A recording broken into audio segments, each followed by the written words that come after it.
Hello.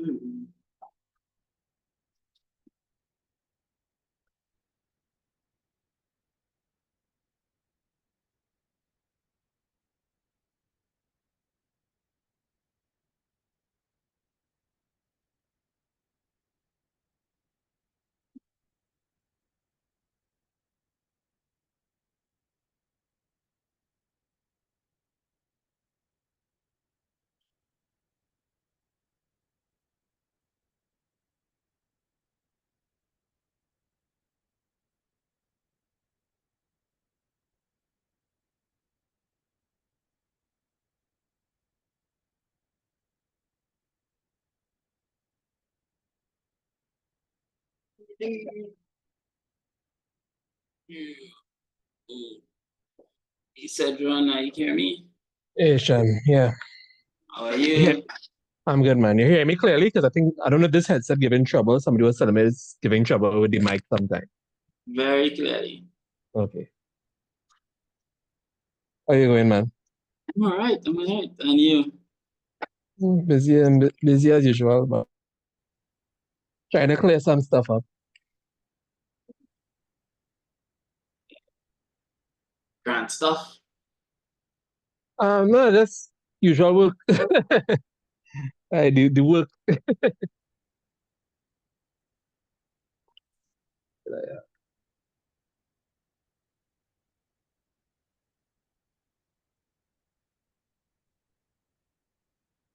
All right. Question, just to make sure I didn't ever asked. You do youth business full time? Yeah. Since how long? 2009.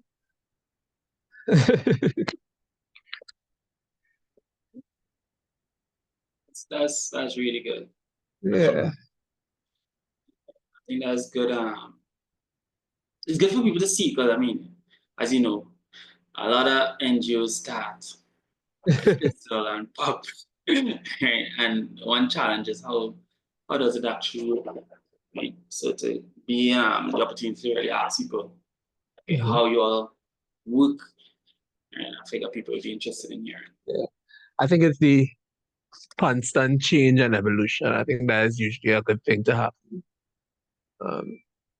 Whether that be change in management, change in direction, change in members of your board, but that constant change kind of keeps it, um, I guess, always challenging yourself. And I think in the course you talked about like the mission and vision and stuff like that. So it's all of those things to kind of help you. This is the direction I'm heading in, and it's not something that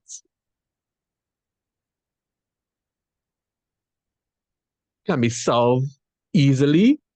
Because if it can be solved easily, then the NGO tends to have a shorter lifespan. Right? That's interesting.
Hi, good morning, Shedron.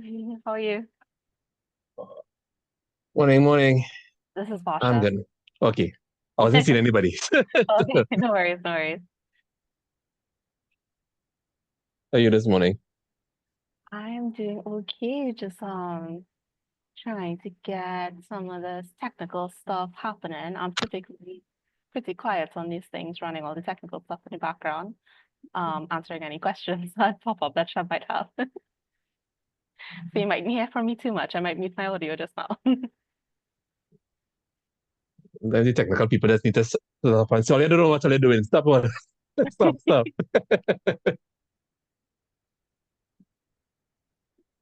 Oh. How's the school programs going, Shedron? Well, the one in Atlantic is going fine. So we had after we had about 300 students overall in the sessions that kind of you all did in those 5 schools. We ended up with about 70 something students that actually did the 2-part training with us from there. And then we ended up with 30 of them final videos. We selected 10 of those, 10 videos, but 14 students, because some of them could have partnered to do the video as well. For the top 10, and they need to do the Q&A now. It's just for me and Atlantic to kind of frame up what time we want to, what day we want to do the live Q&A, because that's where they kind of have to live by what they sent in the video. I like to say, right? So they'll come and talk about what the future of their idea, what they need to get started, those kind of things, and we'll choose and present the prizes. Well, the junior sex, 15 junior sex, sorry, Point 14 West, they actually got the school prize for the most students submission. Excellent. Yeah, I think a lot of it is support of the teacher. So like Holy Name, I think you did Holy Name, right? Yeah. Holy Name had 1 submission video out of that 30, right? So sometimes I think the teacher was in and out of school as well, being ill, right? So sometimes if you don't have the support of the teacher there in the school, the students fall off. You understand? And because we're not in the school every day, pushing them forward. So the guy from Point 14 West, he making sure the students lunchtime, he would have a session with them to talk about what they're doing and everything like that. He would pull them out. He would have them on WhatsApp and talk to them. Hey guys, just remember the deadline is so and so, so and so. If you all need help in terms of uploading the video, let me know. Because some of them may not have access to internet home. He say, don't worry, I'll be in school so and so time to so and so time. Come in school and we'll submit the video. So it depends on the level of involvement and I would say commitment, because everybody's kind of committed in their own way. But the level of involvement the teacher has when we get to that level. I understand. Okay. And like, how much was the cash prize? It's the top 3 gets a total of, well, it's in cash, right? It's cash equivalent, 12,500. So with that, we will give them a breakdown between book and tech vouchers as a combination, right? Okay. So you can go and buy whatever tech you want, and then you can go and buy whatever books you want from the store as well. And for the top 10, each of them get, I think, about a 700 equivalent of, each person get a 700 equivalent of that tech and that book voucher. So they get that once they get in the top 10. And to get in the top 10, you only need to be the top 2 in your school. Right? So it's not like the top 10, everybody submitted. It's top 10 in 2 from every school. Understand. And one lucky school have 3 because you knew. Yeah. Okay. Yeah. I think, was it Vesini that got 3 by? I think Vesini got 3. We did the next highest scoring student. Okay. Very good. So I was impressed with teachers because I think the teachers really tried with them. It's just their confidence level to like if it was just video submissions, then they would have been good. But when it comes to the Q&A, they always, so we have to present that part. What if I don't want to present that part? Kind of thing. Right? But they had like I think they were off the day before the session and they were calling. They called me and said, sir, right, I'm thinking about doing with the video, everything like that. And I said, okay, yeah, that sounds good. So I can't advise you too much because I'm scoring. I can't advise you too much. But you have your mentor, call your mentor, and then calling the mentor after, and mentor said they spoke for them for one student for like an hour, working on their idea and stuff like that. So they were really engaged from there. Okay. All right, it's 9, so let's start bringing in people. Rasha? Okay. Right, and I think I could go on mute, right, in terms of.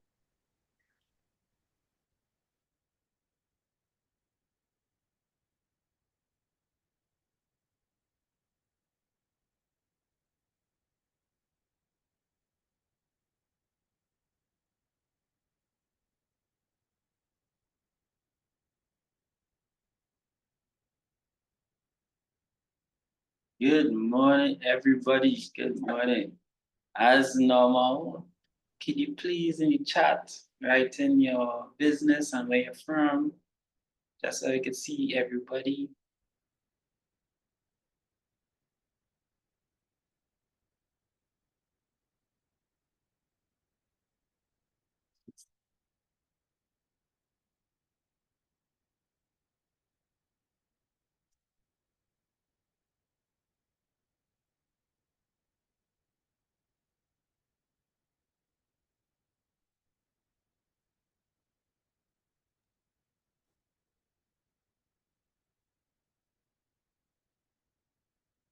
All right, so Laura from Cuba. Yeah, remember Laura, the jewelry seller, jewelry plus seller in Cuba. We met in the financial workshop.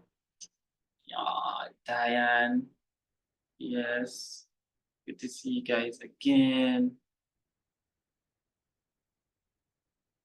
John, your travel, okay? Joshua.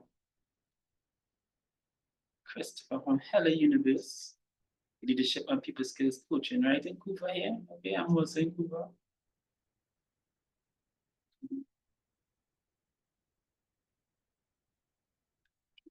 Joshua from Freeport.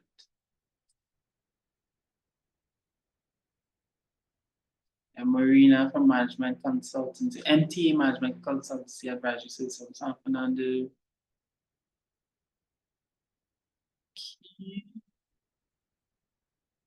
Good morning, everybody. Well, welcome to the very first session for 2025. All right. Almost missed you guys. It's been a while. Since we had the last meet, which was the forum, and the last workshop, which was in November. So let me begin.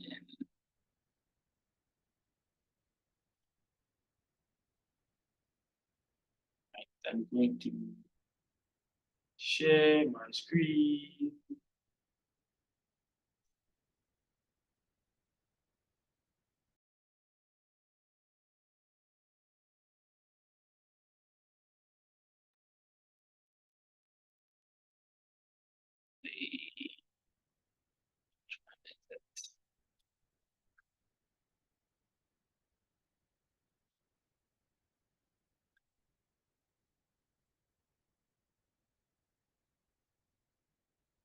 Right.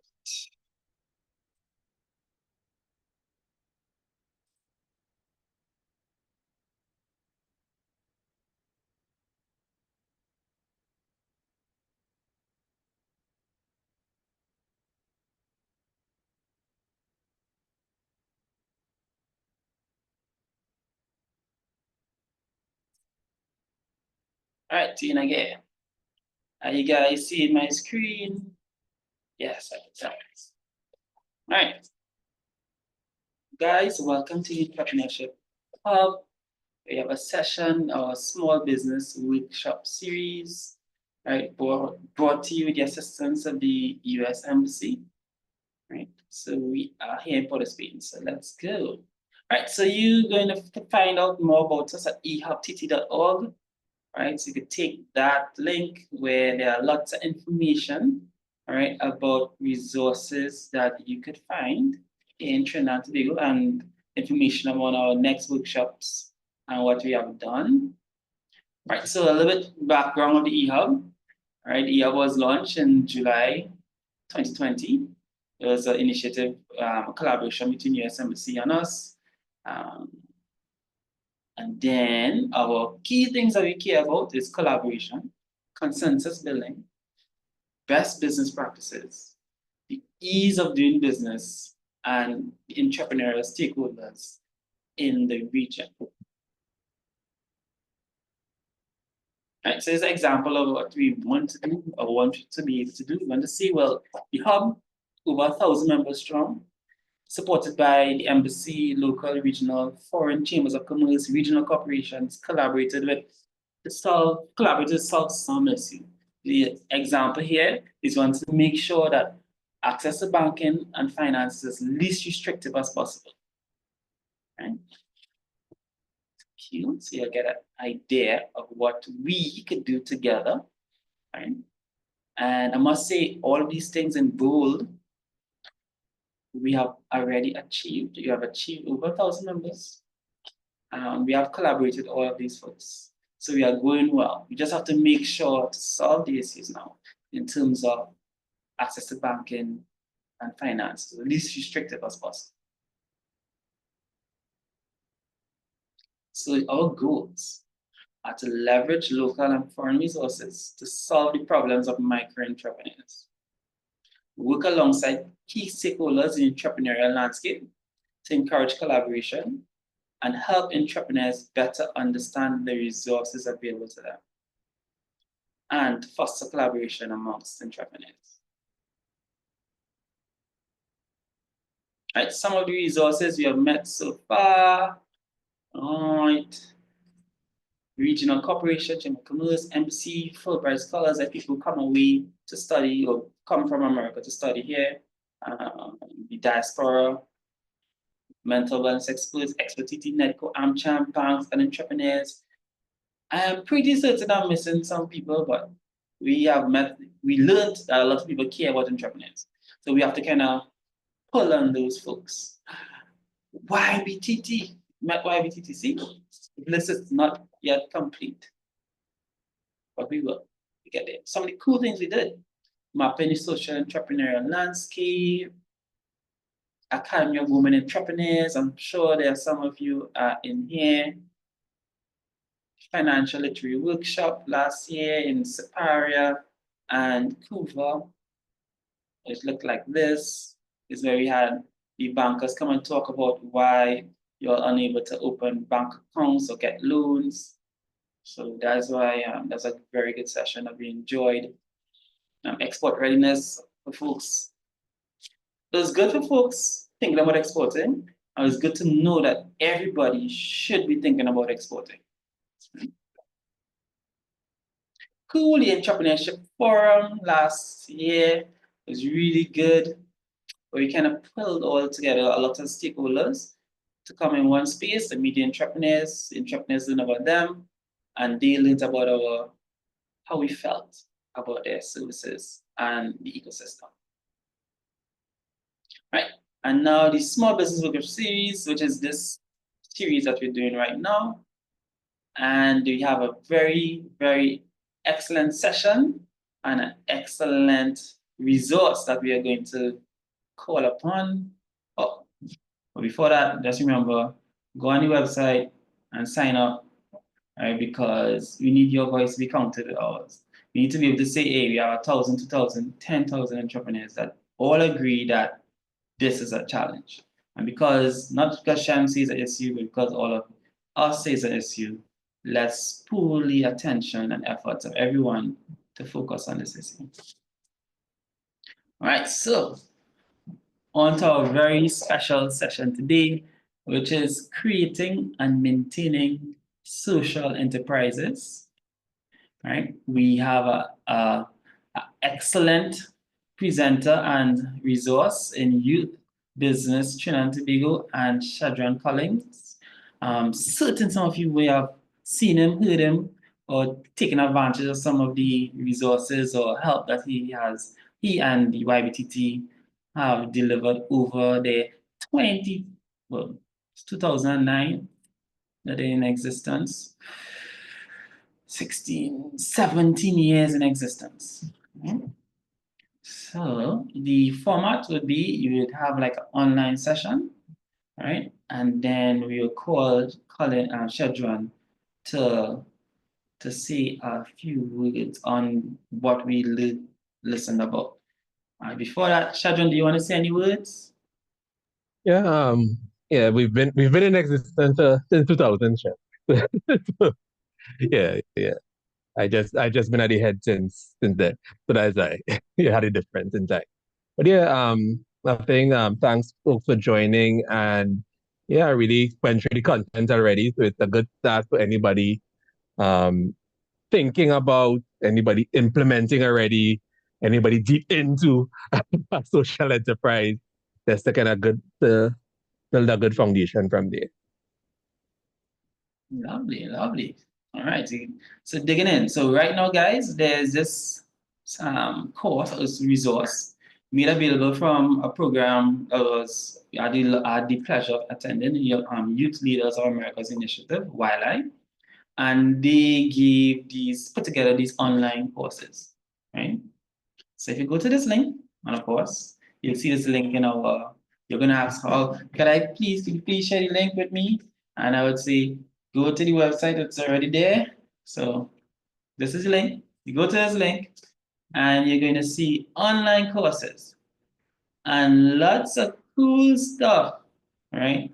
Fundamentals of climate smart entrepreneurship, managing strategies for people and resources, fundamentals of business expansion, strategies for personal growth.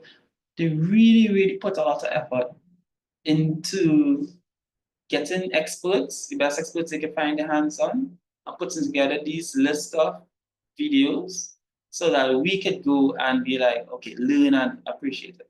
What we're doing here in this workshop series is putting a local appreciation on them. So we'll examine what they're saying and then ask Shedron, they talking sense or that they working trend that, right? So of course we are doing, oh yes, and key guys, you know what happened in America, there's a pause on, potential pause on funding. So you don't know if this site will have to renew and they can't spend money on it. I'm not sure, right? I don't know. So take advantage of these things while they are there. Of course, the sessions that we already did will be on the EL website. So you'd see them and the local experts view on what they are saying. So cool, so you just press this here. Right, and we are, wait, I'll make sure I'm sharing sound. All right. Cool. All right, so you ready for the first lesson, guys? Let's go. Creating your NGO's strategic plan. All right, let's go.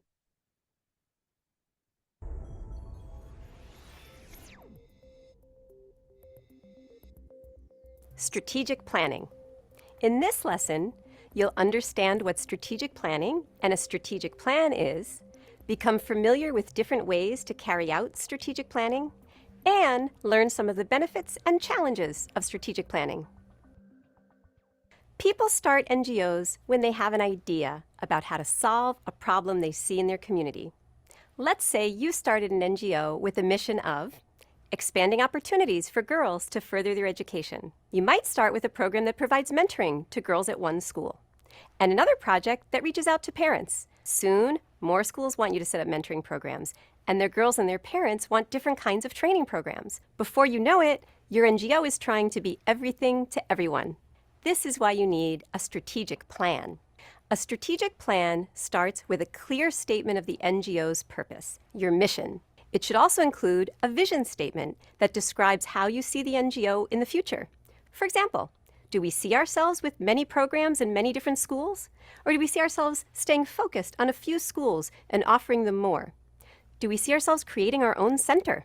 With this overall vision, a strategic plan then presents your goals, the specific things you want to accomplish in the next 3 to 5 years to carry out the mission.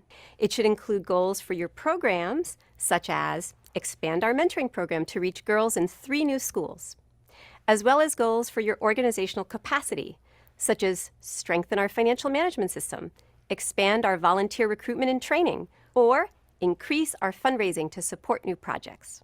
Now, how can your NGO develop a strategic plan? NGOs carry out strategic planning in many different ways. The simplest way is to bring together the NGO's board members, staff, and volunteers for a one-day meeting to reflect on where you are now and where you want to be in the future. Try using a SWOT analysis. Ask yourselves, what do we do best? That's the S, your strengths. What do we need to do better? That's the W, your weaknesses. Where might we have opportunities to grow or enhance our work? That's the O. And what are the possible threats to our sustainability? That's the T. In the future, when you're ready to update your plan or develop a new one, you can involve other stakeholders, such as members of the community you serve, partner organizations, even your donors, in providing input on these questions. You can do this by using surveys or interviews or holding a community meeting. Now, what are some of the challenges you might face in strategic planning?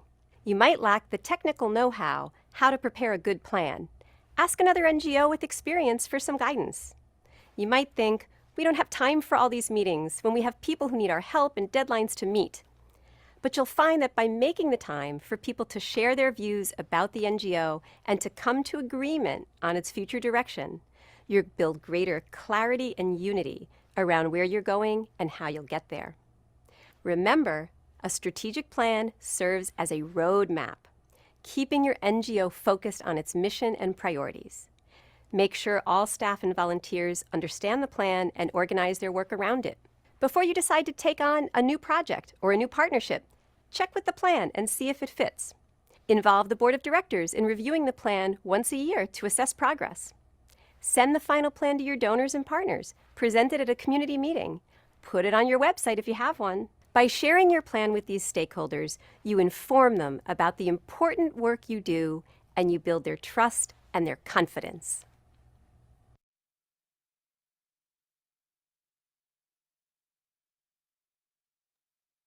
All right, that was, I don't want to preempt, but I liked it, right? But okay, but Shedron, let's hear. Was she talking sense or nonsense? Yeah, I think but there's 2 things that usually NGOs struggle with, right? Social enterprises struggle with. One, in terms of sometimes it's just you. So getting everybody's voice in the room really means that I have to go and find persons who believe in the cause as well. Most persons who are now starting off a social enterprise of what you may say a formal board, right? So you have to now look at who are the people who are behind you, who are the people who are fighting this cause already. There's nothing saying that you can't do a strategic plan with potential partners, right? So it doesn't necessarily mean that it has to be you and people who are directly connected to you as a board. But maybe there are other persons within the space that you can speak to and say, hey, I'm developing a strategic plan. What do you think about X, Y, and Z? There's a framework that we like to use called the theory of change. Anytime we talk about social enterprises, that kind of speaks to, well, it also has the mission and vision in there, but it categorizes the work that you do, label it down into the need, the work, and the result, which kind of is a strat plan, right? The need, what is the problem and how you're going to solve it, and what's the potential solution, right? And gives you what's your reason for doing this. When you talk about the work, you talk about the interventions that need to be done, right? You may think that this solution and this intervention may be the best path that you can actually solve this particular problem, but inviting others to have that conversation, and that's why in the work you also involve partners, right? It's helped you come up with what the mission is supposed to be, because the mission is the work, right? The mission is the thing that you're doing every single month, day, and well, this year, right? When you talk about your vision, thinking about 2 years, 3 years, thinking about 5 years in terms of what you want to see. And as a result, right, what are the outcomes of the interventions that you're going to have? And what are the outputs? What are the outputs and then what are the outcomes? And then that leads into your vision. So in creating that strat plan, you really want to think about, is there a need? Is there a real need out there? What's the root? What are the potential solutions? And then think about the work. What am I going to do? Who do I need to partner with? Whose voices do I need into this to contribute? And then what is the result of this work? Right? We like to say with YBTT, one of the reasons our vision statement is taking entrepreneurship to the next level, and also incorporating a lot more partners in the work that we do, is because the outputs and the outcomes in terms of the result isn't the total solution for the entrepreneurial problem that we're tackling. So we need more partners, we need more persons involved, and the way the entire ecosystem gets better, it's not just the entrepreneurs to get better, but also the different players, the funders, the support organizations, all the stakeholders need to get better to develop the entire ecosystem from there. Right. So yeah, she made sense. It's really just to get the partners to help you in that of thinking about how to create that strat plan. Lovely. Team, y'all have any questions? I want to know if you guys have a strat plan. Wait, does YBTT have a strategic plan? Yeah, we have one for, well, our recent one is 2023, 2027. Yeah. Excellent. If you have a strat plan, you could say yes or no in the chat. So the first question, do you have a strategic plan?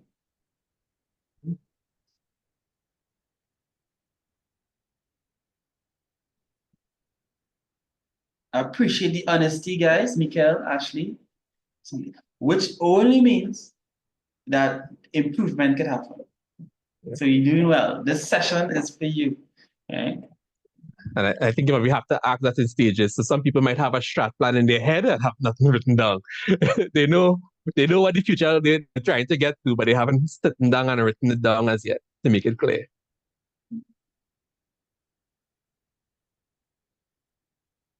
Yeah, Mika is agreeing with you. Yeah.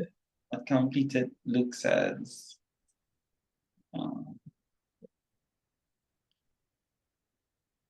And I think in order for, and I guess the good thing about writing it down, in order for persons to really buy in and you get more hands involved in your social enterprise, people have to see, okay, well, where's this headed?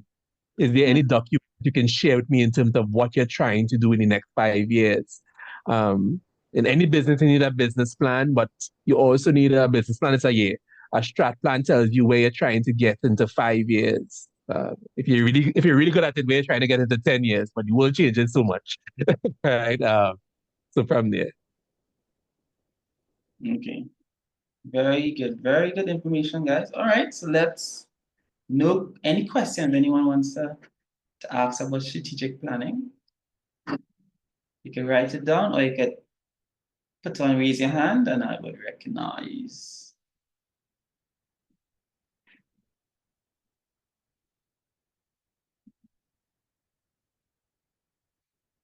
Opportunity going once, opportunity going twice, opportunity gone. All right, cool. So we're going on to the next session.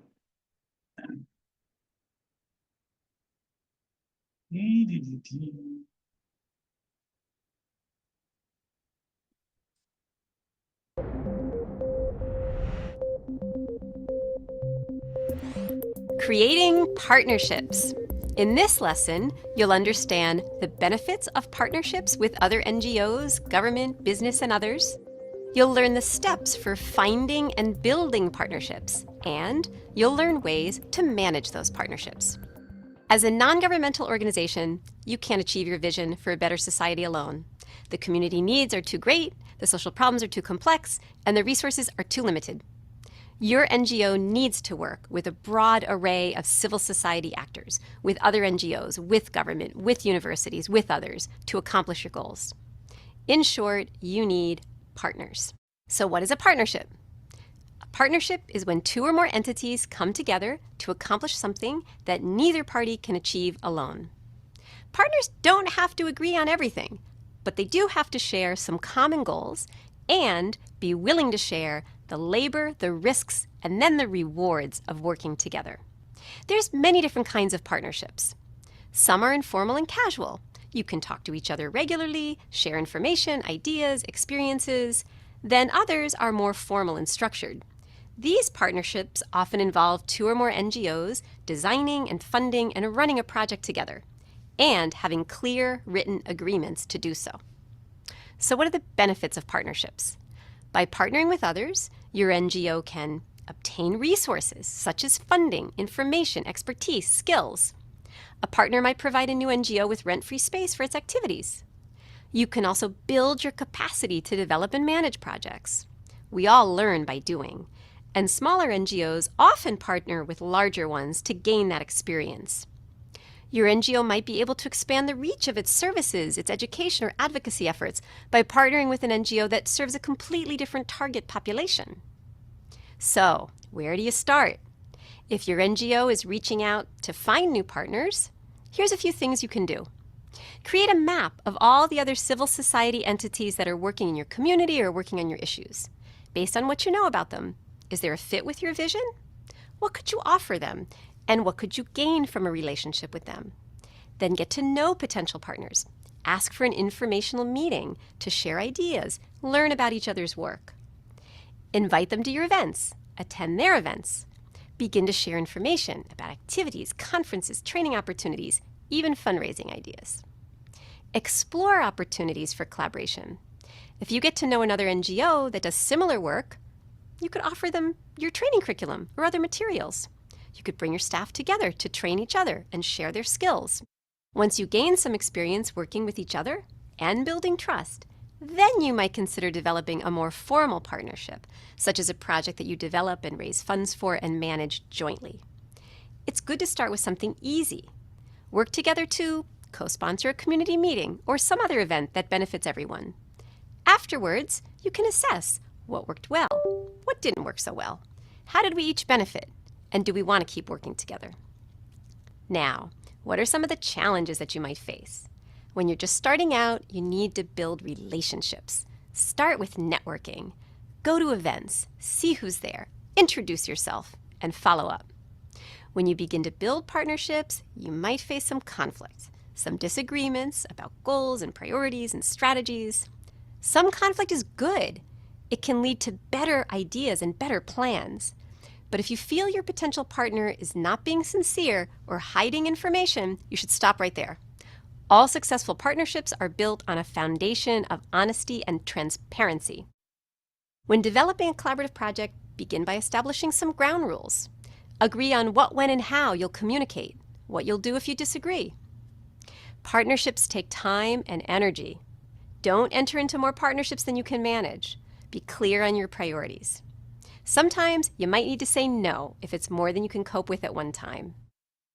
Remember that strong relationships and trust and shared goals with mutual benefits are the basis for successful partnerships.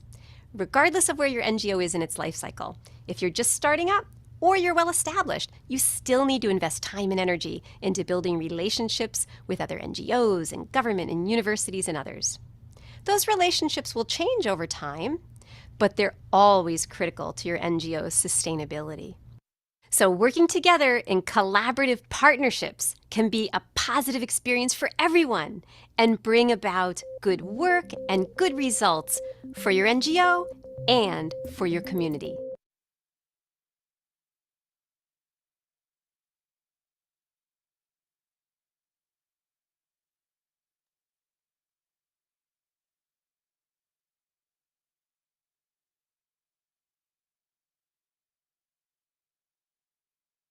All right, Shedron, did she talk sense or nonsense?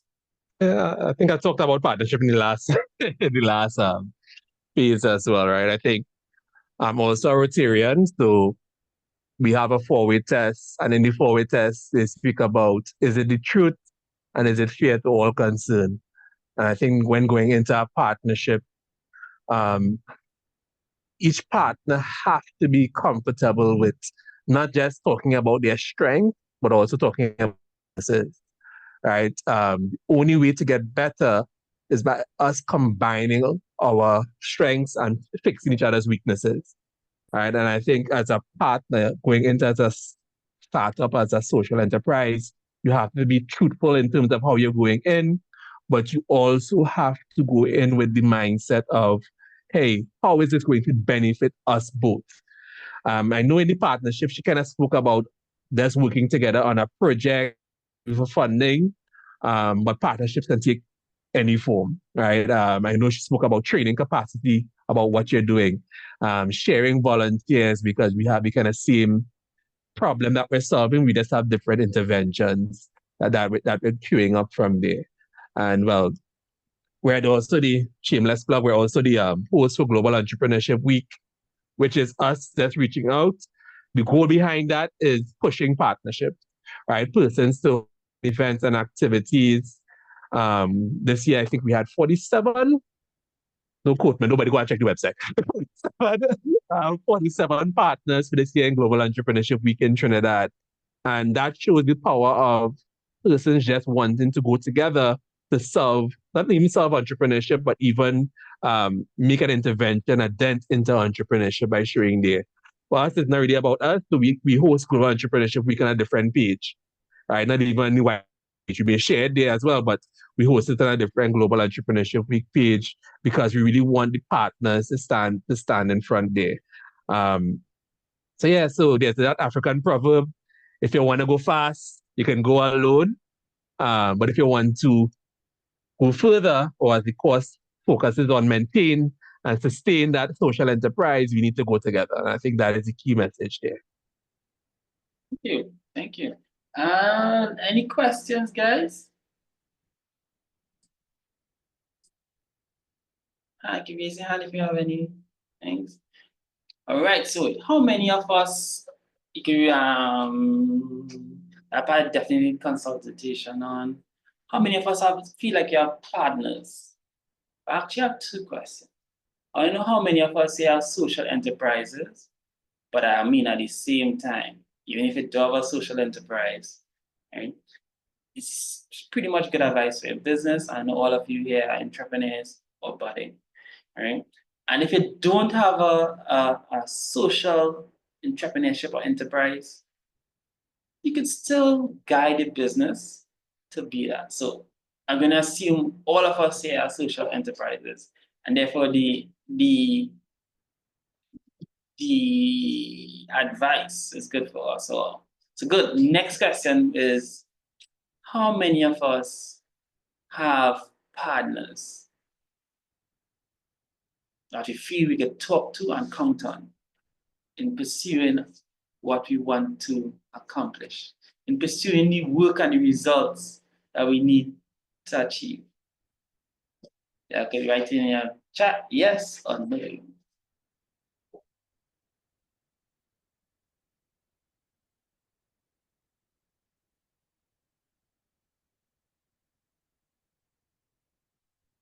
Yes from Mikael.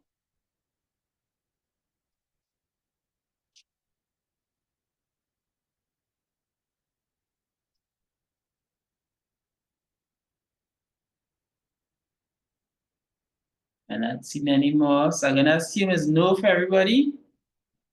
Or am I on mute?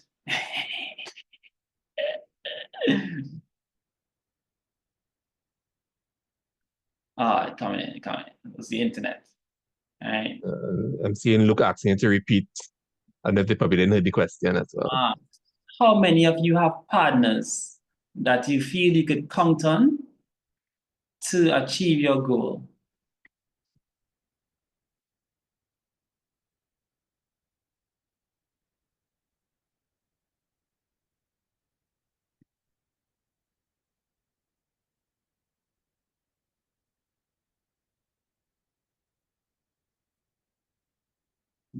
Yeah, better knows.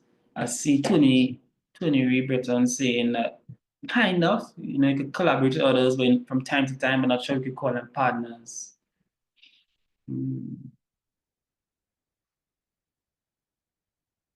People have bad experiences. Some Joy says she has 26 years NGO experience and has seen the importance of partnership. Okay.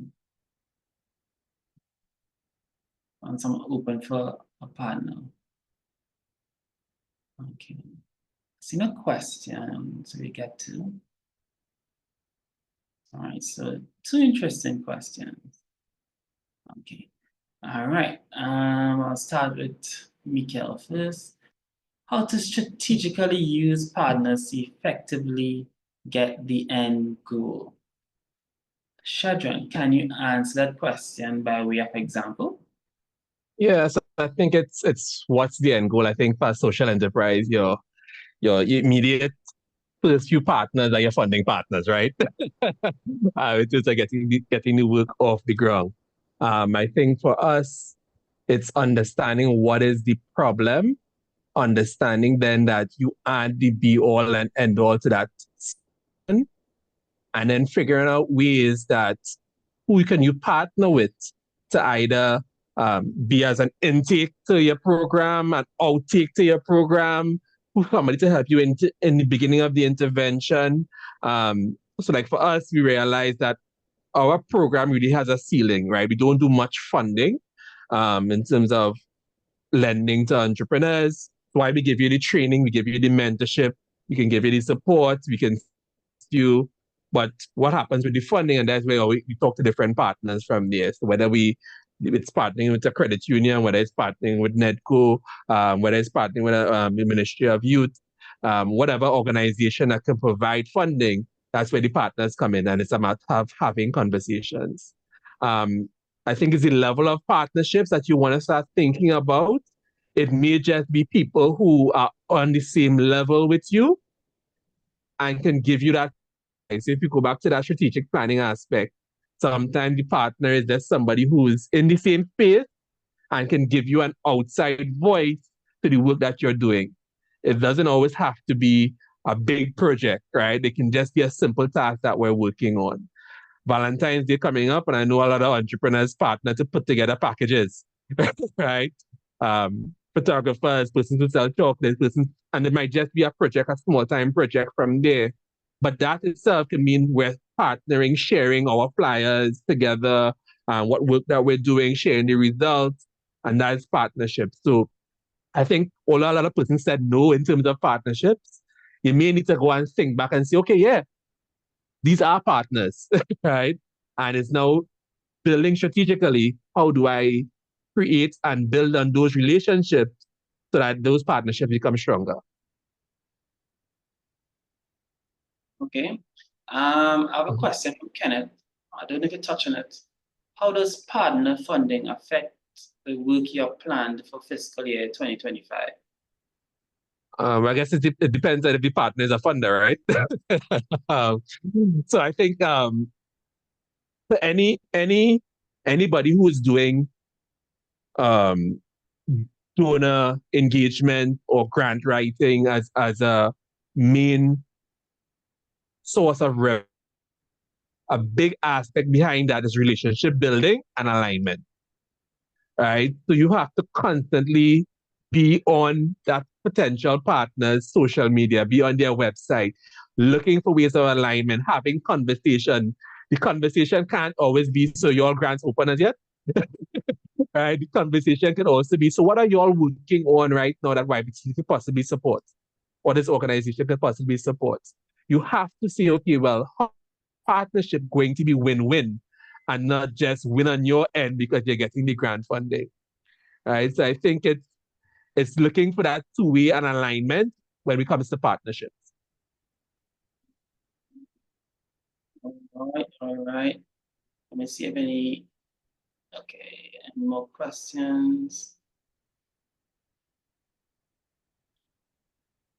Looks like people are wondering if persons have trouble finding partners. Because we have a lot of no partners, right? Some people concerned that partners, nobody may be willing to help, all right? So I'm gonna ask, how do you find partners? But I guess it's looking at where you want the partnership to start. I think the first place to find for them or for me? Well, all questions is it's for YBTT. So like how does Okay. find partners, and then we'll translate that how you did it into how we could do it. Yeah. So sometimes partners find you, right, as well. So one avenue is always showcasing the work that you're doing and letting your voice and your work speak for you.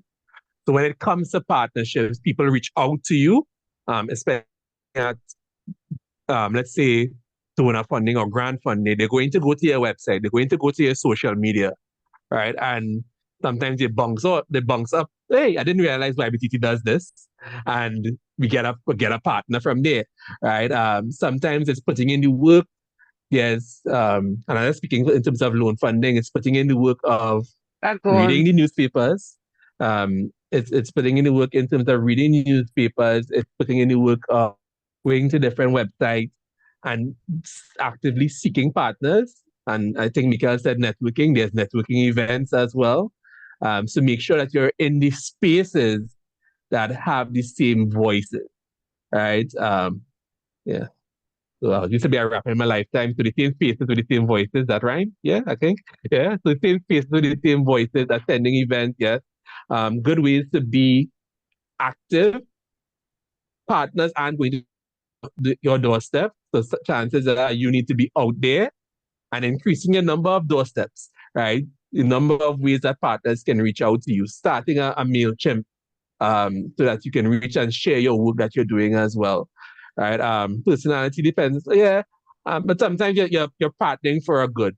A good way to look at partnership, going back to the problem and saying, okay, well, this entire pie is the problem. We're only solving this piece. Who are the other people working on the other pieces of the problem, and can we partner with them in those joint initiatives? Right? I think in the same session they spoke about you can partner to submit for projects, right?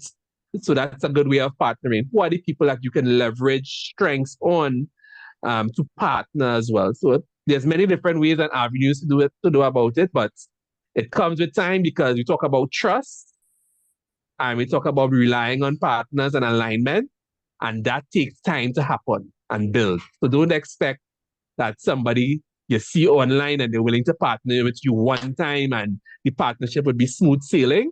You have to put in the work, right? Lovely. Very, very lovely stuff. All right, so now we're going on to, we spoke about creating a strategic plan, creating partnerships. And actually, I like that many persons do not have a strategic plan and creating partnerships, because it means that they don't have a strategic plan or partners, because that means that this is good information. Good information for us to get better. So we're going on to managing and evaluating projects. Ooh. Yeah. When I see this, I hear monitoring and evaluating, which is like a key component of grants. So I know this is important.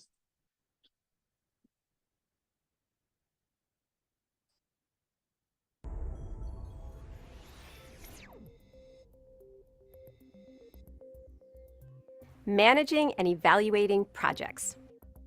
In this lesson, you'll gain an understanding of the components of project management and evaluation, become familiar with some of the best practices, and learn the benefits and challenges of project management and evaluation.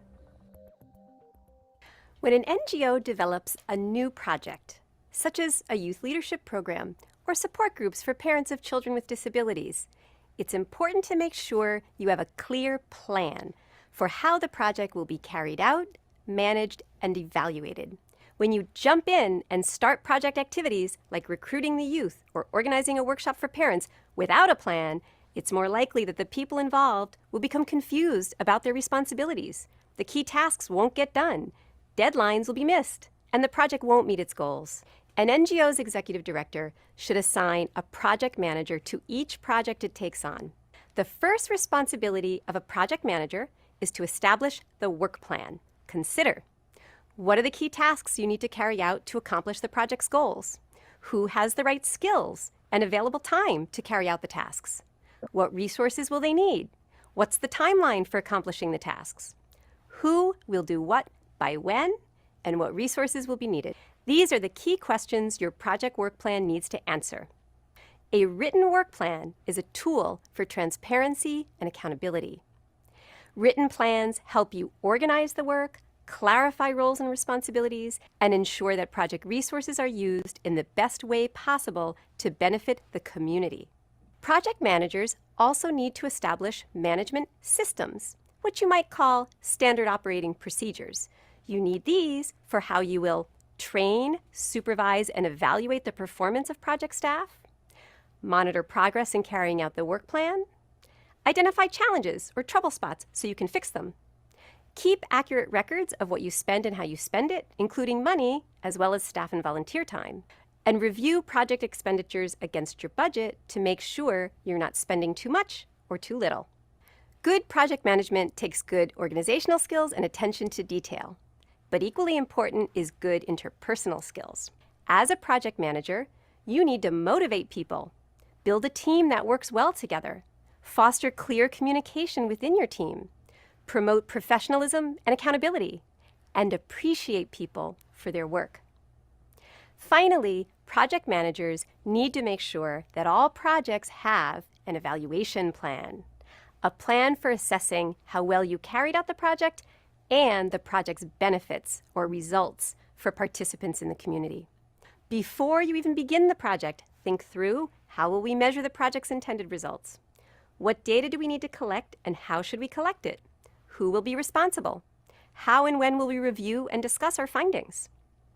Some donors provide funding for evaluation activities or even require that you hire an external evaluator. Even if you have limited resources for evaluation, you can set up a simple process focused on assessing just a few key results. Remember that evaluation is a tool for learning and making your work better for the community you serve. When your project is well managed and carefully evaluated, you'll be more likely to meet your goals and deliver a benefit to the people you serve. By giving attention to project management evaluation, you'll build the confidence of your donors, trust of your community, and the morale of your staff and your volunteers.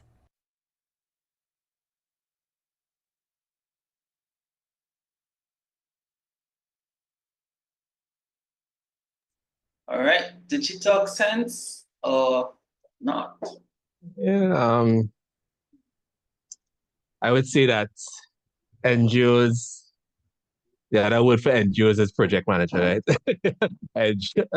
Social enterprise leader is a project manager. I think the challenge that you get into is that, well, for us at YBTT, we have to have like 7 projects kind of running simultaneously, right? Because when you get to grant writing or donor writing, the amount of funds for administrative and to run the project isn't as much as in terms of doing the good work, and therefore you have to kind of figure out where you're going to decrease your budget, where you're going to change up areas, so that for us we have a lot of outsourced persons as opposed to team members, right? And that's the way that we can bring persons in to say, here's what we have this project, so let's bring these 3 persons in on this project as opposed to have them as full-time staff, right? So it's different ways of maneuvering from there. I think the understanding of project management is a first training that anybody from a social enterprise should, because you're going to be asked to submit reports, and the only way you're going to submit good reports is to have proper monitoring and evaluation going on while the project is going on, right? Proper project planning before the project has started, before you end up in the end of the project and you're realizing you're not getting the output or the results that you expected. Obviously, a lot of learning comes from doing, so therefore you have to figure out learning from what you've done. Close out meetings in terms of projects are the best ways to do that. And again, going back to the first session, bringing the outside voices. bringing some of the beneficiaries who have gone through the project with you, bringing some of the stakeholders as well. Let's all talk about the project, not just about the success of the project and celebrate it there, but how can we do a better project the next time around? All right. Writing it down. I think they talked about the outputs and the impact that you have trying to have from the project. That comes back from your strategic plan, right? What is your overall impact that you're trying to have from your organization? Does this project even align with? And sometimes as social enterprises, you take on the work because it can, but it's not aligned solely to what you're trying to accomplish in terms of the problem that you're solving. So you have to make sure that that strat plan is there, that business plan is there, those project plans are there because they're all going to be needed. And I know when you get into it, you realize that it wouldn't have been so much desk work that is needed in running this social enterprise. I just have this cause and I love doing the work, but sometimes you have back. It might take longer. We say if you want to go alone, go fast, right? But that doesn't mean that the job would get done as is needed. But yeah. All right. Any questions, guys, for Shedron on this particular point? Yeah.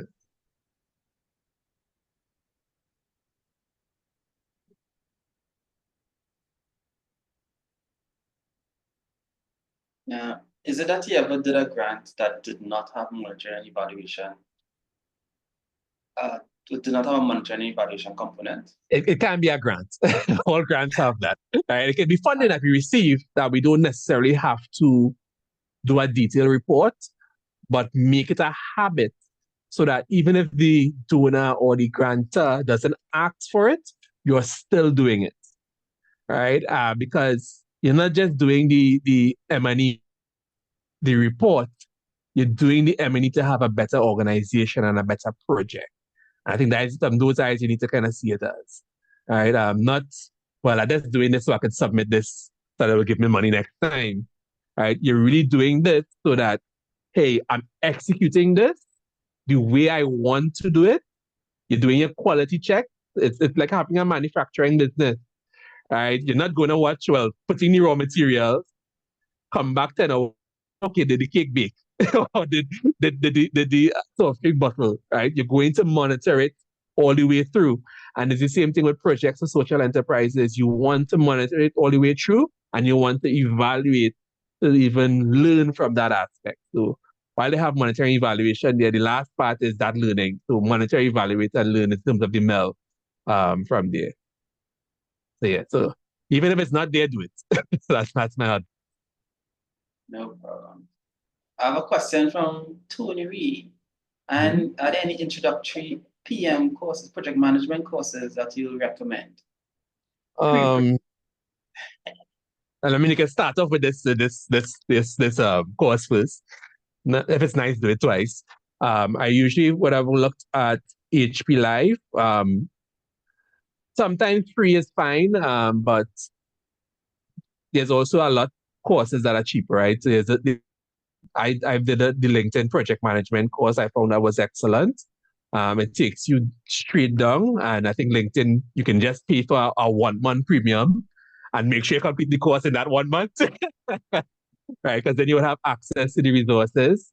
There are different books. You don't need to go into PMI kind of the details as yet, but there are different entrepreneurial books. IDB usually has books around project management for developmental projects, which is keen for social enterprise. So it's not just a matter of the wording is different. So they talk about beneficiaries instead of target audience. So the wording speaks to a social enterprise. So you can look for those books as well. Thank you. All right. Going into the next session. Next session.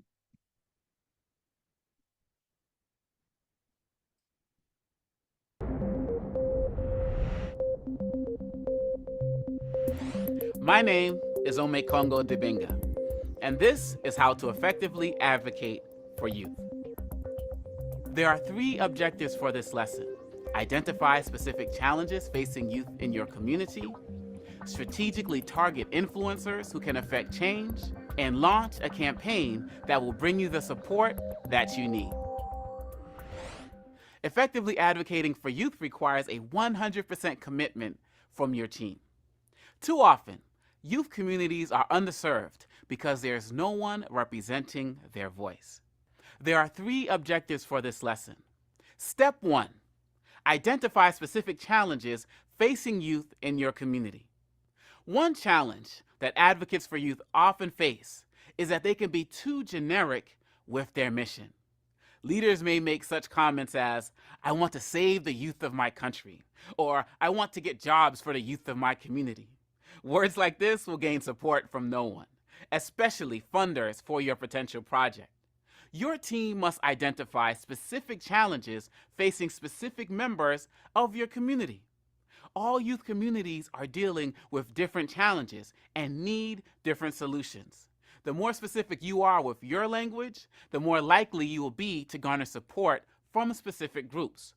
Using language such as, "I want to provide teenage orphaned youth with nutritional training so they can support their younger siblings," is a very specific idea. You could target ministries or organizations that can help you deal with that issue. The more specific you get, the better your chances are of finding the right partners to support you. Step 2, strategically target influencers who can affect change. Once you know who the people are who can support your specific program, for example, the Ministry of Health or Ministry of Children's Services, you must target them. Once you know who the people are that can aid you, learn where they assemble and appear at the meetings with your detailed action plan. If the potential supporters operate in the social media realm, you need to actively engage them online as well. What will also aid you is building your own community of support so that your potential funders or legislators will see that you have an established network and they will be more willing to support you. Are there religious groups or financial institutions in your community that you know are influential with the government? Can you partner with the group that is the strongest constituency for the legislators you seek to work with? This will help legislators realize that you are not just a party of one, but a collective group of concerned, active advocates. Step 3, launch your campaign. The ministry, legislators, or other stakeholders that you choose to target are extremely busy people. You need to make sure that they hear about your campaign or project from multiple angles. They need to see the name of your project in the newspapers, on television, as well as through active online campaigns. This is why step number 2 is so important. The more attention you can draw to your campaign, the more positive influence will be placed on the people who have the power to make change. If you are successful with publicizing your campaign, you may hear from your potential supporters before you contact them. Remember, effectively advocating for youth requires commitment, plus research, plus the ability to organize your efforts. The more work and research you do, the easier you will make it for the policymakers who are having their attention pulled in many different directions. You have to do the work for them. Politicians and other government officials want to be engaged in activities that remind their constituents of their commitment to their communities. Be as specific about your cause as possible. The youth of your country may be among the most marginalized population. They need a strong voice, and you can amplify their voice with your passion, your leadership, and your organizational skills. Good luck.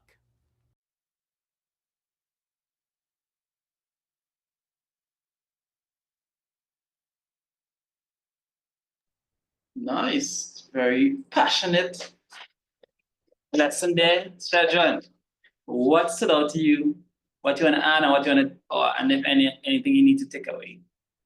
And the takeaway, I think The only thing to add would be, I think the challenge for a lot of social enterprises when you're going into the job is helping your beneficiaries understand that we also need your help, right? I think Shem, you had it in your slide, right? Let your voices be heard, right? So we also need your help. It's not just us going to the government and saying, hey, this is what needs to be done. It's better if we can say, hey, we did a survey or we spoke to our entrepreneurs and these are the top things that are challenging to them. So it's the work of the social enterprise, but it's also the I don't want to say requirement, but it's also the need of support that is needed from the beneficiaries. Right. So we're always well, we're always surveying. So if anybody here from YBTT entrepreneurs, you know, you're always getting a survey. But it's also getting information because that information is us going into the rooms and being able to speak and say, hey, and not speak from our information. Is going to our information and speak, hey, we surveyed 400 entrepreneurs.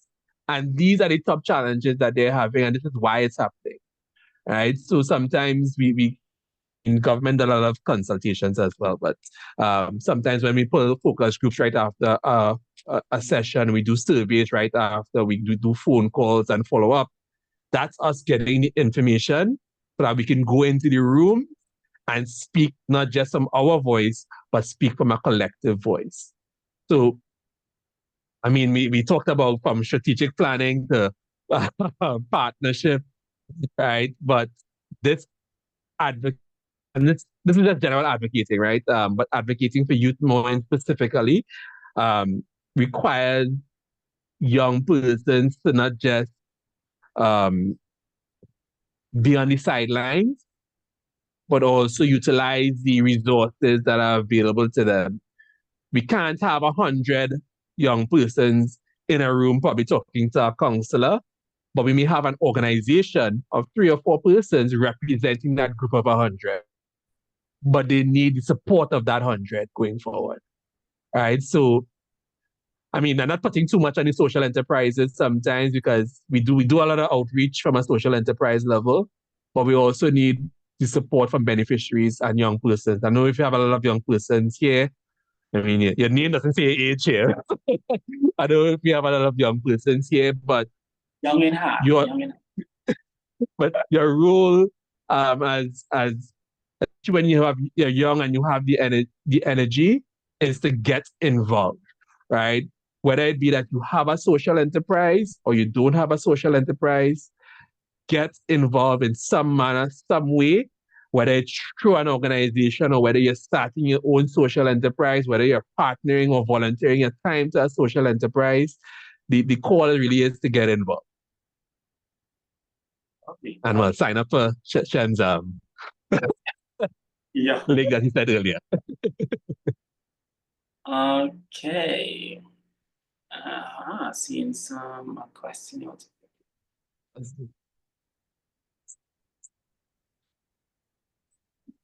Might see that full after the quiz. All right, so the next one is quiz time. All right. So, all right. This is based on what all these sessions that we just did. Okay. I see 5. Yes, you did all the lessons. Question 1. And guys, please put the answer in the chat. A strategic plan does not include mission, vision, budget, program goals. Budget. All right, Natasha says budget. That is B. Did I see? Anybody else?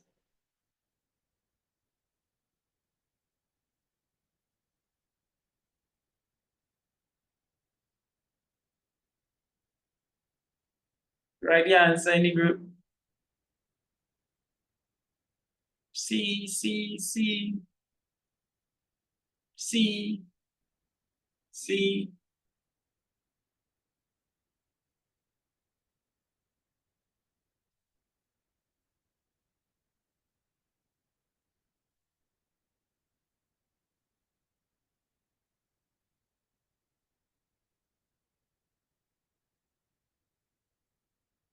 is writing up on my board? That's so odd. Sorry about that. Sorry, I'm not sure what's going on with that. I tried to come out of something and I don't know what went on there. I annotate. You had to rub it off. Let's see. All right, so you're saying C. All right. Question. The term SWOT analysis stands for strengths, weaknesses, opportunities, and trade-offs. True or false?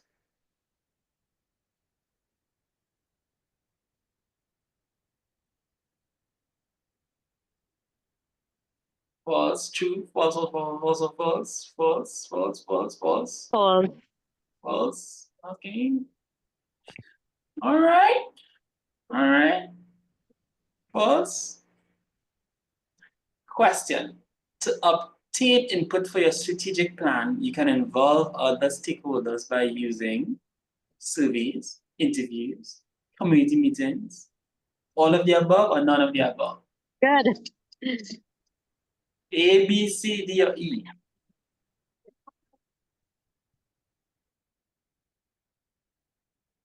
And all of the above, all the above, all the above. Akim says none of the above. No, Akim changed his mind. D, Marina, talking about before. Rhonda says all, Laura says all, Caroline says, okay. All of the above.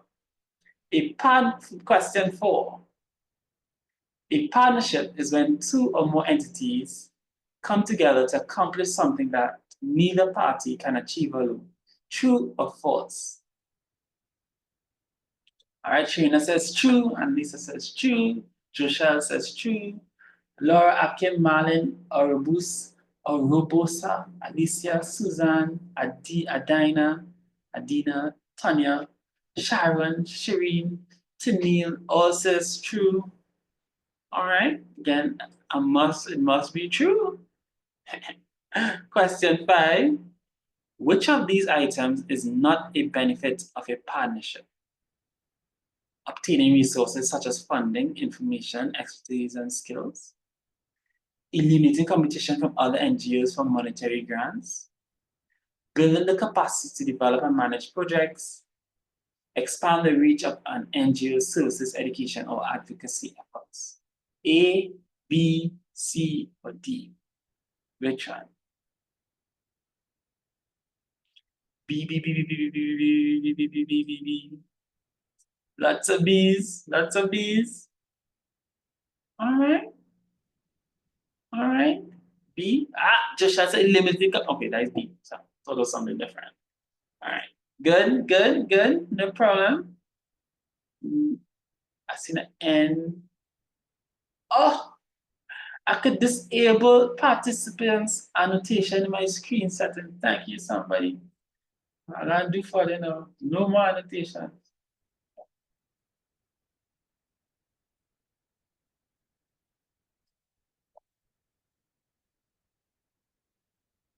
I will figure out how to do that next time. Okay. Right. Okay, so we go ahead. Question. Ideas that an NGO can use to find new partners include which of these items? Creating a map of all the NGOs in your community. Set up informal meetings with potential partners. Explore opportunities for collaboration. Hold joint staff training sessions to share skills. All of the above or none of the above? Wait, they ready for me? E. Akim say E. Sharina E. Urbosa E. Joshua said all of the above, which is E. Laura, Kenneth, Kioma, Suzanne, Tanya, Alicia, Rhonda, all in agreement. Aha, Adana says B. All right. Caroline says E. Sharon says E. Shireen says E. All right. All of the above. Lovely, lovely. I guess all of the above is the answer. All right. Question. Successful partnerships are not built on a foundation of honesty and transparency. True or false?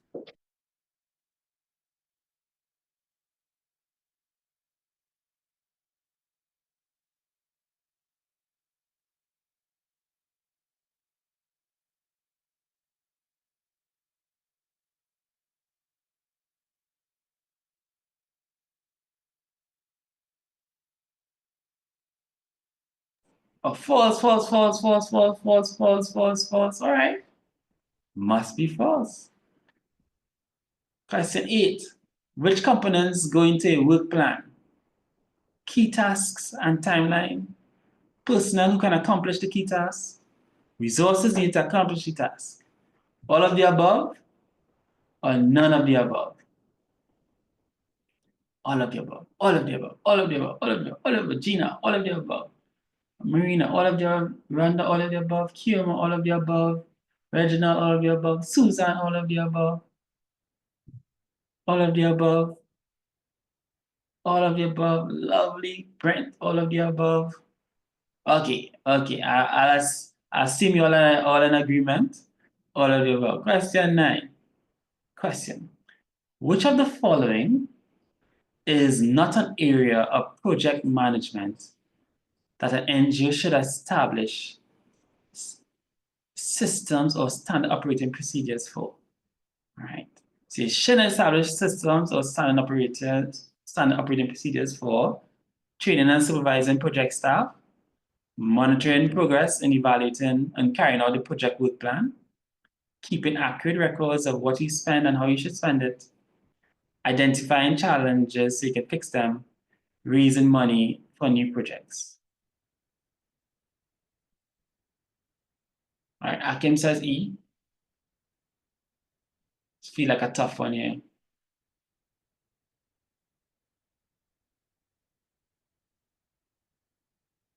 Tanya says E. Laura says E.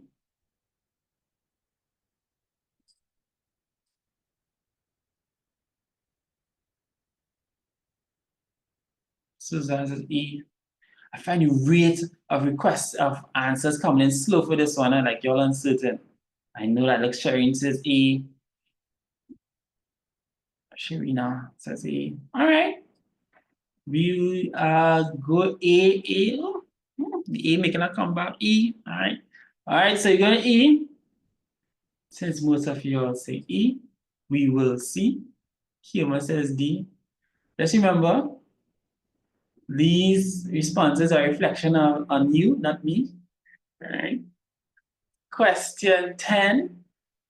Which questions should you ask yourself when creating an evaluation plan? How will we measure results? What data do we need and how do we collect it? Who will be responsible? How and when will we discuss our findings?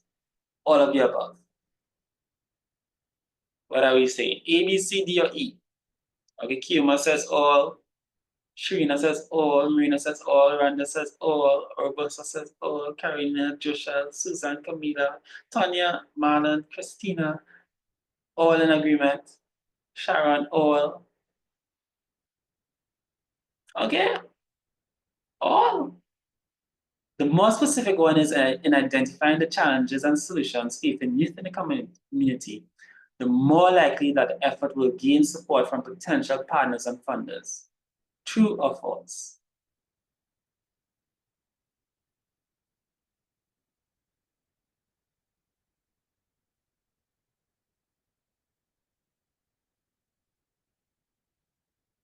True, true, true, true, true, true. All right. True, true, true. True. Okay.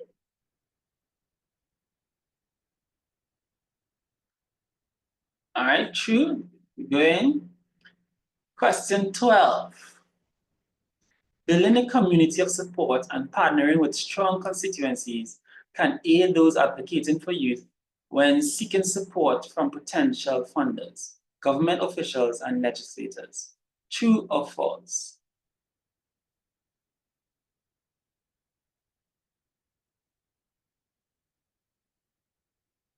True. True. Gina says true. Vicky says true. True. True. True. All right. Kioma says true.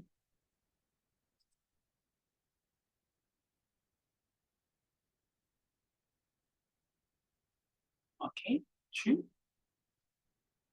Question 13. When advocating for youth, one should never attend public meetings or public events The people that can aid you might assemble. True or false? Joshua, straight at the back. False. Rhonda, false. Annalisa, false. Marlon, Susan, Brent, Ken, Laura, Akim, all say false. Alicia says false. Kiyomo says false. Shirin says false. False, false, false. Okay, false. All right. Yeah, seeing you saying as well. Now let's see, guys. How many did we get all right? What? This is our the first time in the Small Business Workshop series. You'll get all right. First go. Excellent, guys. Excellent. Who's this 85 group of people here? I'm gonna take them. I'm gonna form a business. You're gonna bash out the whole of the Caribbean. Excellent, guys. Excellent. All right, so good. So after you do the course, you can go fill it up, fill it out. Cursor, what? Number, all right. I'll put last name. Okay. I'll fill this out for the Ehub, but you can do it yourself and get a certificate. It's nice and pretty, all right? So good. This is the end of the course part. So now you still have a little bit of time. For 15 minutes, let me harass Shedron. Oh, let me see. I heard there's somebody important as well in here that I might just want to hear from. Let me stop share for a second. All right. Is there an official? Is a Fisher here? A Fisher from the Beckles? A Fisher, if you're here, make sure and say hello.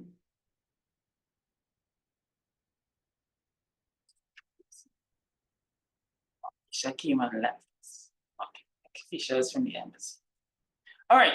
So no Fisher, that means more time to harass Shedron. Right?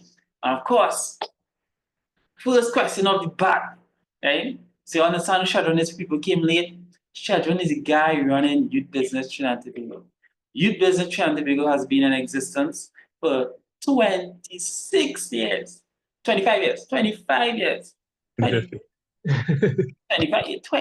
No, That's 2050. 2050. That's amazing. How does a social enterprise run for 25 years? So yes, we know from this session what we just learned, they had to have a strategic plan, which they did, right? They had to have partners, they monitoring and evaluating the projects. I hear they're running 7 grants at a time. They're good partnerships, people know about what they're doing. So main question you always get, right? I see it in the chat. Funding. How do you fund YBTT for so long, so successfully? That is all you want to know. Press.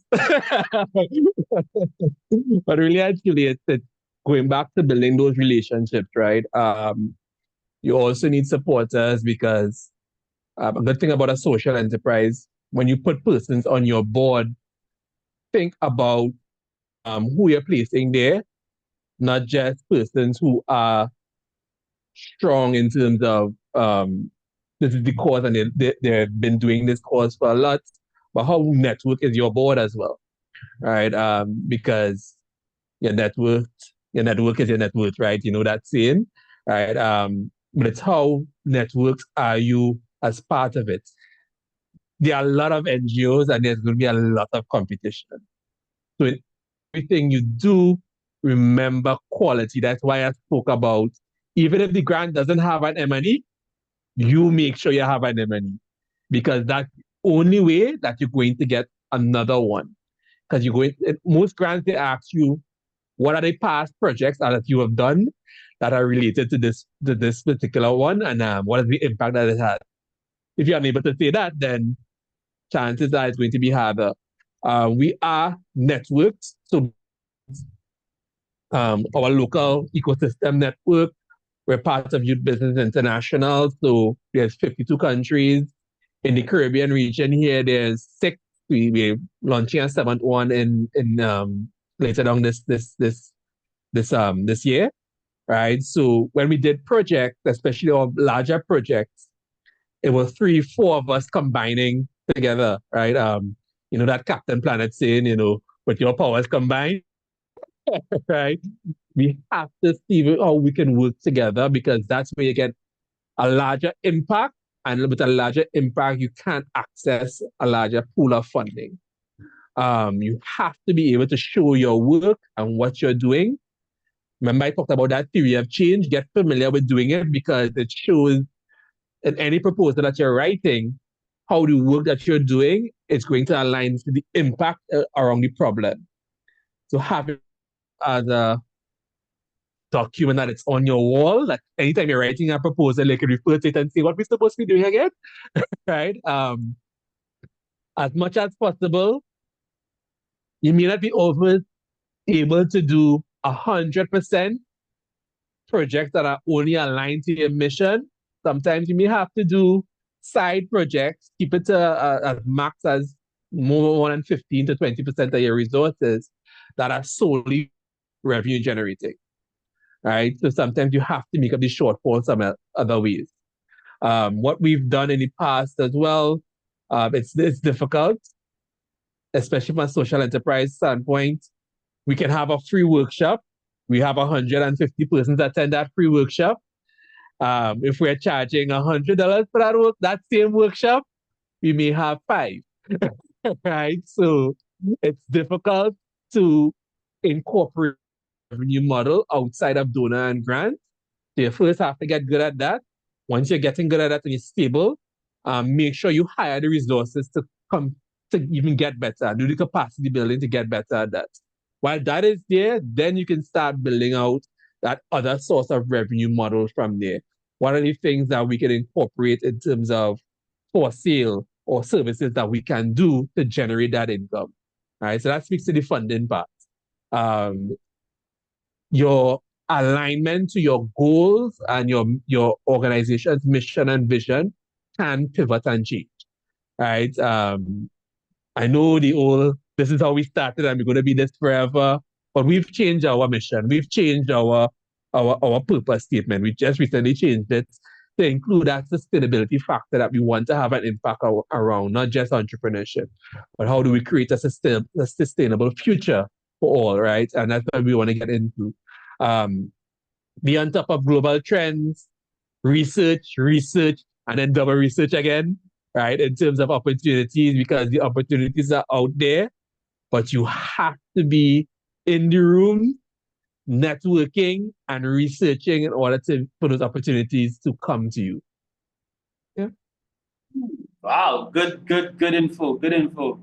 And let's and write things down, folks. I know we don't have a list of those things, but start writing things down as early as possible, because in order for you to move from doing everything, you have to start either outsourcing and getting staff, but in order to keep the same quality and the work that you want to do, you have to have some kind of documentation that people can rely on.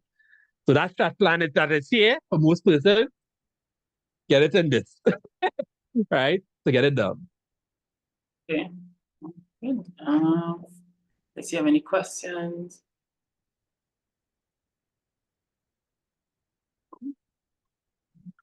All right. Kent had an interesting question directly to me, which with the issue with U.S. agencies providing some level of funding that might be impacted by the new thing. Does that affect you, Shedron? Yeah. I've had. There's a project that we were eyeing to do a proposal on, and right now the website and the proposal saying due to the pause on federal funds, we are able to do any distribution. So the site is under maintenance right now. Right? And that was a project that we were looking at but writing a proposal to execute in April. Right. So it's things like that. I think I had a donor call me yesterday and said, I know we have some funding for you, but based on the pause right now, we cannot pause on the project. Right. So some things are out of your control. And that's kind of why we have to have like 7 projects at the same time. I think, well, just to answer Gina's question, sometimes you can partner with organizations. So some agencies require you to have a US partner, and even from a US tax aspect. So you can partner with that aspect. So when you say it might be a weakness that you don't have, but find an organization that probably is doing the similar thing in the US or in another country that you can partner with and build those relationships. Most organizations that are working from a developmental standpoint of funding, they don't require such aspects, but you may have to have your papers in order from a Trinidad to make sure your checklist is ticked off with the NPO Act, and you have the NPO Act as a Google alert. So any changes that happen there, you get an alert coming to you and say, oh, this is what we have to do and prepare for. So that's be prepared. Understand. For when you say NPO, I know there's might be a difference in registration, like registering your child, your NGO, and being a NPO. Well, so we don't have a social enterprise registration in Trinidad. So you either have to register as an NPO or you register as a for-profit corporate organization. But in either case, just make sure that you have your things in order so that when an opportunity does arise and the larger your donor is, the more that they're going to ask for. Whether it past proof of projects done, it might be references from previous donors. It might even be as simple as audited financials, right? So you have to start thinking at that level if you want the funding for that level. So put things in place now, because the harder thing is when you read through an entire corporate proposal, and sometimes it's long, so it's like 49 pages. You're on the 48th page, and the last thing that they say, ensure that you have X, Y, and Z, and you realize you don't have Z, so therefore that whole reading that you did from before, it did help, but that's the role that we're in, right? Reading has enough corporate proposals for the larger donors and putting these structures in place in terms of what they're going to be asking for, so that you can apply next year and the year after that.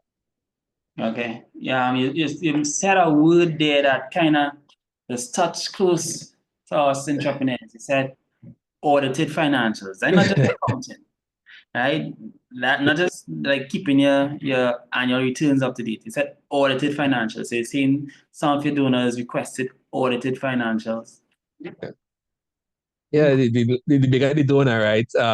The bigger the request on from your end, the bigger the ask from them, right? So I think you have to understand that if you're going to stay at that $5,000 grant, $10,000 grant, and you want to move to 100,000, there are going to be things that they're going to ask you for, right? So I mean, the audited financials, some may even ask you for a strat plan. Right? So what's your strategic plan? Because they want to see alignment. So if you don't have those things in place, spend some time and document, because you're planning for your future. Yeah, businesses avoid accountants, I know. But you may start with an outsourced accountant, but when you get to the audited level, it's a different set of accounting and a different back and forth. I hope nobody's an auditor here, right? But yeah, I have no distress. Okay. Marina's auditor. I know everything I said. But I'm an internal auditor, so there's a difference. Okay. Auditors are the best. Yeah. Okay. That is good. I saw a kind of and they're necessary as well. But yeah. Necessary. Yeah. Question. So YBTT. So that's an important thing. Is it that YBTT has accounting, and then you pay for accounting, and then you pay for audited finances separately? Yeah. So because we don't need a full-time accountant, we have a part-time accountant that works with us. So it's really just at the end of the month, giving out all the documents, vouchers, everything, and they would do the accounts for us. And in terms of as an NGO, don't end up in a what's this guy's name again? A Wesley Snipes situation. Don't just take your account and say, yes, thanks for the account, but you're also going through it and making sure that the information that they include is correct. So as much as you're outsourcing it, make sure that you understand it, because your accounts and even from your audited financial are not just past done documents. It's also future planning documents, right? Where cash flow coming in, right? What does that information look like? How much projects do you really need to have per year in order for this organization to become sustainable, right? So all that information is going to be fueled in there. So get familiar with it. If your accountant allows you when they're doing up their accounts, sit with them so you can get a better understanding. They may charge a little bit more, but sit with them so that you can get a better understanding, because the more important thing is for you to understand information that is given. So when your auditors come around, and you would meet, I mean, I've met some great auditors from the past that we've had that gave us some good accounting control procedures and tips that we added on as the years go by from there. So it's not just telling you, okay, well, this information is incorrect, right? They also give you some advice in terms of what you can do going forward and how you maintain those accounts. Okay, good. In terms of team building, what would you say are the key team roles NGO or social enterprise would need to thrive? Well, the founder, a passionate founder, who, for lack of a better word, loves what they do, but isn't in love with what they do, so that they can also delegate, right? In terms of what they're doing. You need whether that be, I mean, it could be a paid board, it can be a advisory board, it can just be a couple of persons who you can speak to at the onset. All right, we did a toolkit around establishing an advisory board. So my entrepreneur at ybtt.org, if you send me an email, I can send that to you, or you could message the YLI team and I can get those things to you as well. Advisory board, you need your owner, CEO, founder, whatever your title wants to be there. When you get to that project management and multi-project structure, ensure that you have a proper project team that you've trained and you've developed their capacity around project management. All right. Well, the difference between a paid board and an advisory board, you have to pay the board, right? The advisory board, they're doing it on their own free time, but also it's a level of commitment in terms of they are invested in the work that your social enterprise is doing. And it doesn't have to be local. You can look at international persons who are invested, but structure a board in a way that you can get your financial advice from there, you can get your legal advice from there, you can get your project implementation advice from. Structure your board in different ways. You need an implementation team, you need a project team.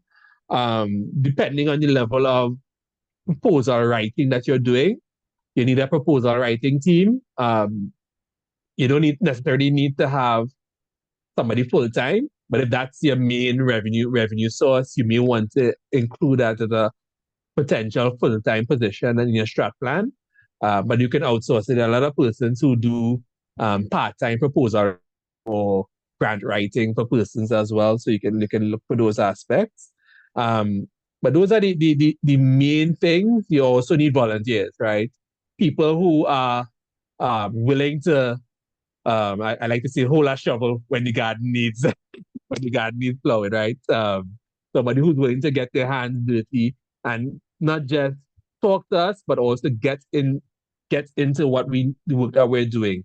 If it's a beach cleanup, who are the people that are coming to the beach bringing extra garbage bags because they wasn't sure you had enough, right? Those are the persons that you want to nourish those relationships, because those are the persons not just volunteering, they're invested in what you're doing and your social enterprise is doing. And I think those are the people to cherish. Obviously, you have your partners from there. But I think social media, it's also a good post to have, depending on the level of your social enterprise. That be everybody's job. Make sure if it's 5 of us, each person come up with a post study, right? In a different area. Your strat plan can tell you what post to do. Just thinking back, your project team needs to do research too. You also need research. So every single thing that I'm mentioning could be an individual. It could be combined into different individuals working on it. I'm not going to forget the Mel, because that's the way. I think one of the questions was asked that a project should be built around um, finding funding for another project. But I'm always saying you're always selling for a new project, right? A new work that you're doing. So telling the story of the of what's happening now, being able to report to the donor is you selling for another project. So I didn't get that one wrong when I did it, but I was pondering that question as well. Good, that's good. All right. Any questions from the audience? I know while we're waiting on some questions, I do have some last minute advice. That's stemming off from here. Dealing with social issues and environmental issues as a social enterprise is hard and exhausting work. And I think just to make sure that as entrepreneurs, you take time for yourself. Mental health is important for you. So make sure that you are good so that you can fix the social issue that needs to be fixed. All right. I think when you had the early crime stoppers ad, in order to fix crime, fix me first. Right. So make sure that you are in a good space, because listening to, especially when you're dealing with social issues, and sometimes when you're dealing with social issues that are involving kids, right? Those are things that are things that are going to be weighing on your mind. I've had calls from entrepreneurs at 8 p.m. just kind of sitting and talking about the challenges that they face. Right. So dealing with social issues is something that is going to be exhausting. So prepare yourself for that. Make sure you're aligned with global goals. Work on that revenue model. That is an important to your strategic plan. Work on that model. Remember your legal and your organizational structure. And if you can find a area change, get to doing it. Good stuff. Come on. All right, so you're looking at some questions here and almost reverse order. With the session, yes, the session will be available already on Facebook. It's live on our Facebook page. And then Facebook goes. and then we are going to put it on our website, right? And what are some social activities that you are involved in? Me or YBTT first? Me is a longer story. So YBTT has different. Oh. What's that, Chuck? No, asking Carolyn to specify. Okay. What kind of social activities? For Shedron or YBTT? Yeah, well, I'll just answer for YBTT and I can always add on a little bit for me. So for YBTT, we work in secondary schools. So we have what we call our Spark program, where we go into secondary schools to help them think about entrepreneurship, not as a secondary option, but think of entrepreneurship as a career path. We also support entrepreneurs in developing their business. Our mission statement is empowering young entrepreneurs to build profitable and sustainable business. We do a lot of growth work as well. So you would see some workshops. Shameless plug, we do have a branding, building up a viable brand workshop coming up next week. So oneyBTT.org and you would see that information, or check out us on Facebook. We look at the ecosystem in terms of entrepreneurship, in terms of how we could support not just us, but also support the ecosystem and do some advocacy work. So like the Ministry of Finance usually asks us in terms of recommendations for the budget.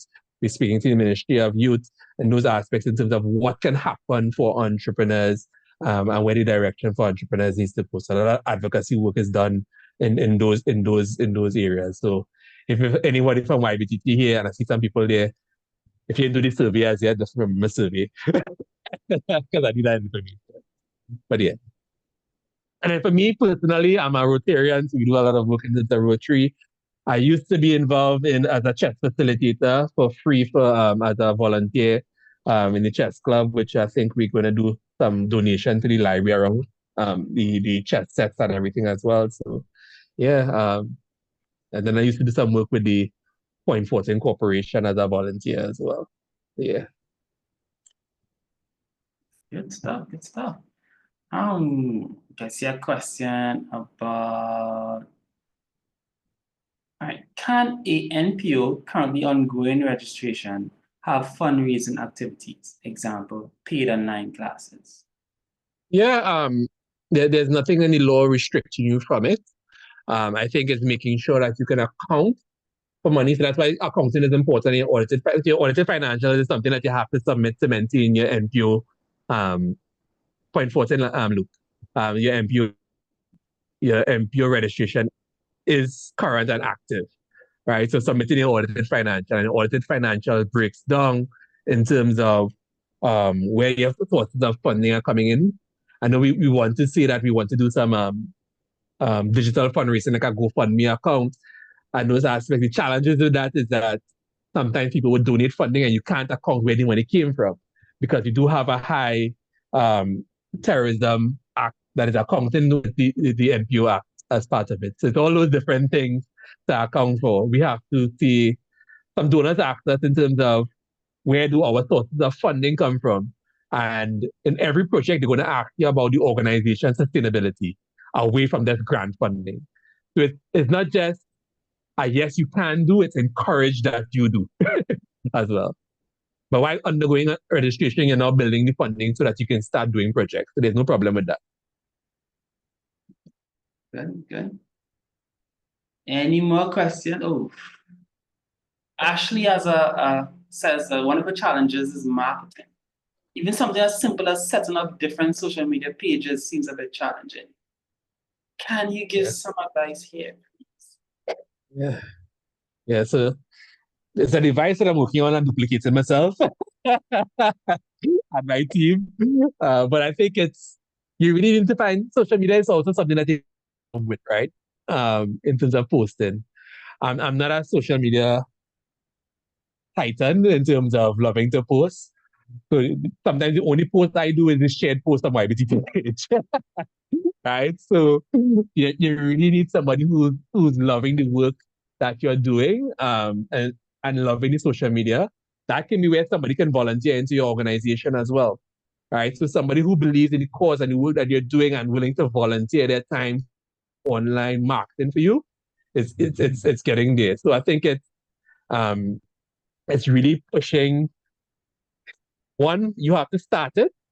And I think once you can lead, others would follow and be involved as well.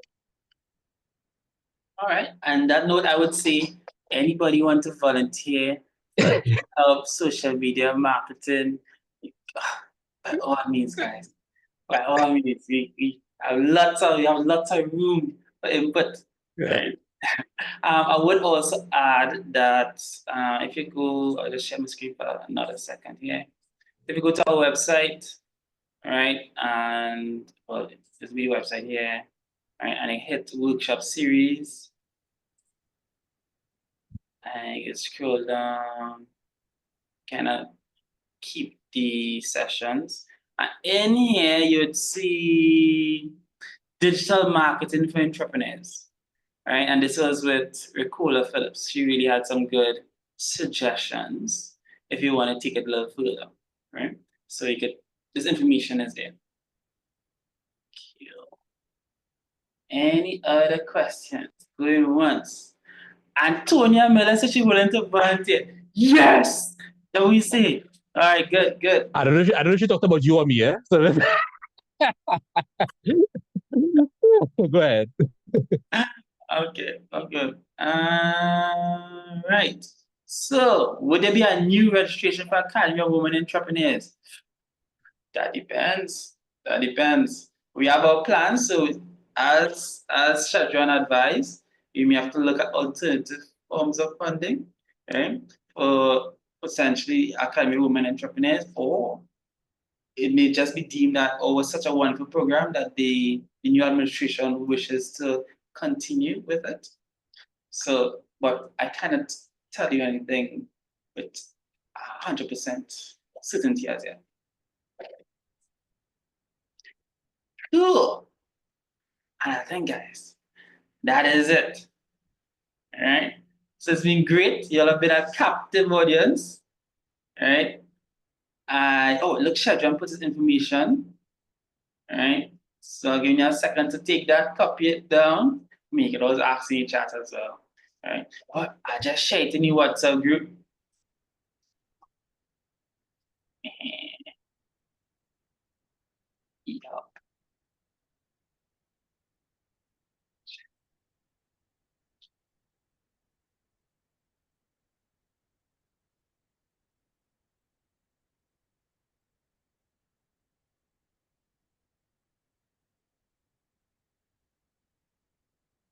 Wait, boy.